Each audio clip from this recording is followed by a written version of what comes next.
The Captain America films in the Marvel Cinematic Universe, I think, were the best. The Chris Evans trilogy began in 2011 with Captain America: The First Avenger, a movie that visually and tonally remains quite unique in the MCU because it was a World War II period movie. It was a solid start for the character of Steve Rogers. I still maintain that 2013's The Winter Soldier was not only the best in that trilogy, but the best MCU film of them all.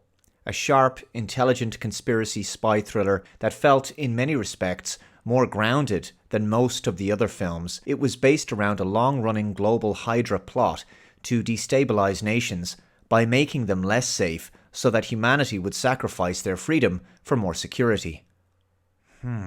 Sounds familiar. Anyway, the film was followed up by 2016's Civil War, a film functioning ostensibly like a third Avengers film. The story dealt with a schism among the team as they were divided by a UN agreement that sought to control the Avengers in the event of global emergencies. All three of these movies were polished, well-paced, well-crafted, and contributed enormously to the story of the franchise at that point. I maintain that if most MCU fans had to show a total newcomer to the franchise just one film to introduce them to the MCU, any one of the three Captain America films would probably be the best place to start, especially The Winter Soldier, which is probably the best example of just how good the MCU was at that point. Despite Chris Evans hanging up the shield in 2019 with Endgame and retiring from the role, the Captain America film saga continues,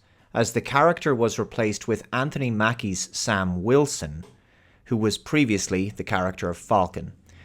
The Falcon and the Winter Soldier TV show explored the aftermath of the character's promotion to Captain America, which is a role he briefly lost to Wyatt Russell's John Walker, who would become known as the US Agent.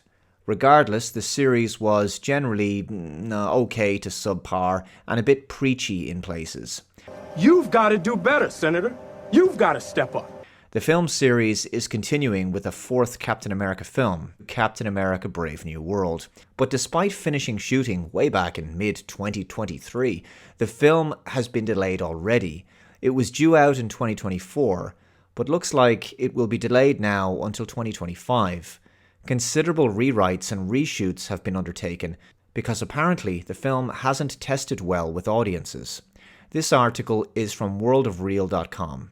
Captain America: Brave New World delayed to 2025 due to bad test scores and extensive reshoots.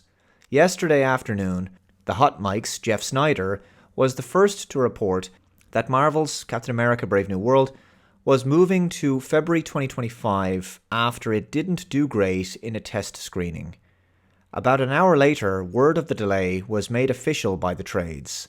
This sent some shockwaves around the industry, as this movie and Deadpool 3 were supposed to be Marvel's big 2024 tentpoles. Snyder went on to report that after receiving negative test scores, Brave New World is also getting extensive reshoots from January to May, with 3 major sequences being cut. Yes, that's a whopping 5 months of reshoots. Now, for some reason, massive amounts of reshoots and delays with MCU films has become a kind of trend. Thor: Love and Thunder, Doctor Strange and the Multiverse of Madness, Ant-Man and the Wasp: Quantumania, The Marvels, they've all undergone extensive reshoots and changes during production, some of them even facing delays with their release dates. Now, the reason I opened this video discussing the Captain America films is because they were made back during a time in the MCU franchise when the production of the films, from concept to writing, shooting, and post-production, just felt like a well-oiled machine. Big movies always have to do some reshoots here and there, but that's par for the course. Pickups and additional material are sometimes required during the editing process. But the kinds of reshoots that some of these MCU films are going through these days, they're absolutely enormous. They represent a very sizable amount of the movies. As to just how much these films are being reshot, we can only speculate. Without insider knowledge, we might never get the answer, but you can see from the increasing budgets of these films that a massive amount of money goes into the reshooting of these scenes. So I guess the reshoots are very significant. Significant changes are clearly being made to them. It's as if, at some point in the last 5 years, the powers that be behind the MCU have sort of lost that Midas touch that they once had when it came to churning out consistently great movies. In order to ensure that extensive reshoots aren't necessary, it's vitally important to have great writers who have a great story idea, a director who has a clear vision for the source material, and a producer who fully supports him, and preferably as little studio interference as possible.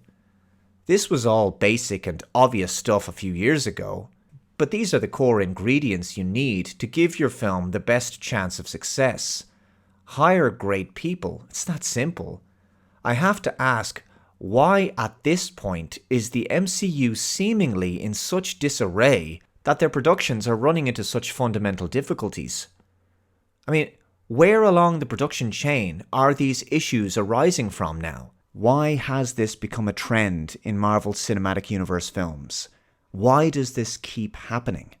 Because the franchise was operating relatively efficiently and effectively for several years, but something has changed since Phase 4, and these movies are no longer being made with the same level of precision and quality control.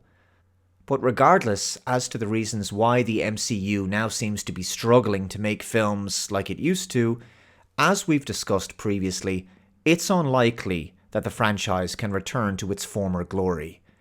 Much like a rock band whose best albums are behind it, the franchise continues to stutter forward on the memories of its past greatest hits.